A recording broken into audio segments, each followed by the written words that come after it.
Alors, ce 14e colloque, sa construction a été, j'allais dire, irradiée, au sens positif du terme, par ce que nous vivons actuellement. Quand on entendait tout ce qui se passait du point de vue de la place des femmes, du harcèlement dont elles sont victimes et tout ça, on s'est dit on va faire un colloque et on va faire un manifeste qui va être très centré sur ce sujet. C'est un travail de plus d'1 an à trouver des personnes, des témoins dans le manifeste et des témoins dans ce colloque. Et puis naturellement la crise est arrivée et donc on a consacré une large part de notre colloque au thème de faire face à la crise et dans la capacité de se réinventer et toujours d'innover. Bonjour à vous toutes mesdames, bonjour à vous messieurs, bonjour à ceux qui sont dans cette salle, bonjour à ceux qui sont à distance. Nous avons fait le choix cette année de vous offrir une expérience mixte, humaine et digitale, ici en présentiel au Château Forme Georges V et à distance pour tous ceux qui nous ont regardé depuis votre domicile ou votre lieu de travail. Alors la place des femmes dans les organisations représente un véritable défi. D'une part parce qu'il faut que tout le monde soit représenté dans nos organisations, que ce soit nos organisations privées, sociales, politiques, de façon à ce que finalement, que l'on soit dans le privé ou dans le politique, on ait des programmes totalement adaptés pour tous. Dans les entreprises, je pense que toutes les situations sont assez inégales, mais ce qui est important, c'est de remettre ça comme sujet d'actualité, sujet de société dans les débats et de voir dans chaque entreprise où est-ce qu'elles en sont, est-ce qu'elles sont déjà à l'avant-garde ou elles ont encore un chemin à parcourir et de discuter ensemble entre collaborateurs pour pouvoir trouver des solutions créatives et équitables pour tous. Nous, on s'appuie aussi sur l'idée, le concept, la philosophie de l'Ubuntu.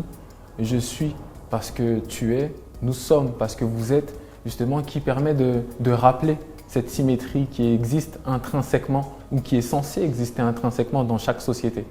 Et donc c'est véritablement cette symétrie entre d'un côté les femmes que l'on empower et de l'autre côté les hommes que l'on re-questionne. Et donc cette symétrie des attentions, on la porte dans ce travail que l'on mène auprès des femmes et auprès des hommes.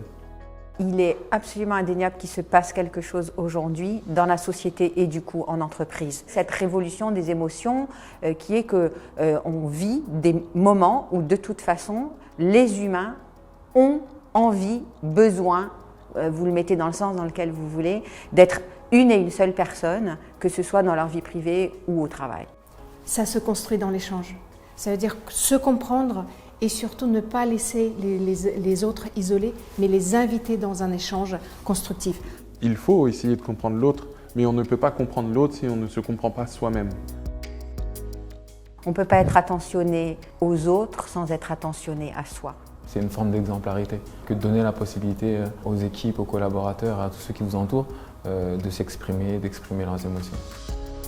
À mon sens, ce qu'il faut vraiment faire, c'est se concentrer sur ce qui dépend de nous. Et ce qui dépend de nous, c'est la manière qu'on a d'accompagner nos équipes en cette période troublée. Et plus les équipes, plus l'ensemble des personnes vont avoir avec eux des dirigeants qui vont être optimistes, qui vont être sereins, qui vont être pragmatiques pour faire face à cette crise, mieux ils se sentiront a priori pour travailler. Vous savez, l'adhésion, ça ne se décrète pas, ça se vit.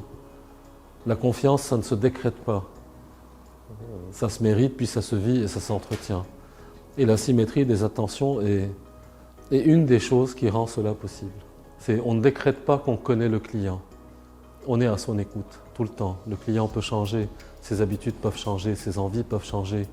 La conjoncture peut faire changer beaucoup de choses. L'idée que dans une entreprise, on doit se placer du point de vue du client pour comprendre ce qu'il veut, j'allais dire, c'est une évidence, oui. C'est pas toujours facile à faire, mais c'est vraiment ça qu'il faut faire, évidemment, pour savoir ce que le client attend, quel service on doit lui rendre. Il faut être capable de se mettre à la place de cette autre personne. Si aujourd'hui, en fait, tous les entrepreneurs se disent « je ne sais pas ce que sera fait demain ».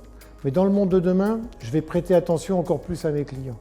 Et pour prêter encore plus attention à mes clients, je vais être très soucieux de la vie que de mes collaborateurs ont dans l'entreprise et de toute la communauté qui interagit au bénéfice des clients. Je vais prêter attention donc aux autres clients et collaborateurs. Ça donne du sens à l'action et plus ce sens est fort, plus on peut, je pense, surmonter les difficultés du quotidien et de cette situation inédite dont on ne sait pas ce qu'elle deviendra quelque part. Levez tous le bras, d'accord, merci. L'autre? Je pense que c'est le premier colloque où on a autant d'émotions partagées par les speakers qui incarnent vraiment ce qu'ils disent encore plus. Et la salle, on sentait aussi que la salle était en écho de ces émotions et ça a été vraiment tout au long de cette journée une succession de moments où il y a eu une belle écoute et un très beau partage de la part des intervenants. C'est ce petit moment où on découvre qui ils sont vraiment, on entend un peu leur musique intérieure et on comprend leur passion pour la symétrie des attentions. Ce qui m'a touchée, c'est qu'il y avait des témoignages, et c'était beaucoup de témoignages personnels, donc ils parlaient plus du déroulement de leur vie, ce qui s'est passé, puis ça nous a amené après sur leur vie en entreprise et j'ai trouvé que c'était du coup assez touchant. Très touché par certains témoignages, des super ateliers.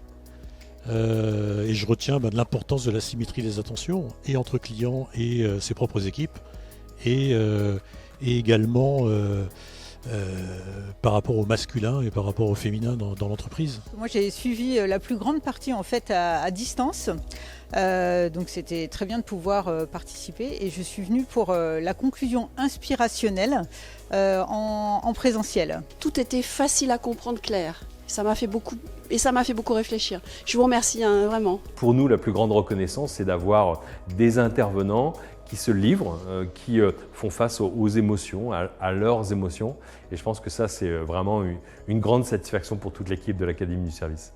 Mais c'est un peu un point d'orgue où on se dit, tiens, on a réussi quelque chose en étant tous ensemble. Alors que d'habitude, on est par équipe projet, mais là, non, on est tous autour du même projet. Et je pense que ça donne beaucoup d'énergie et beaucoup de plaisir à l'équipe.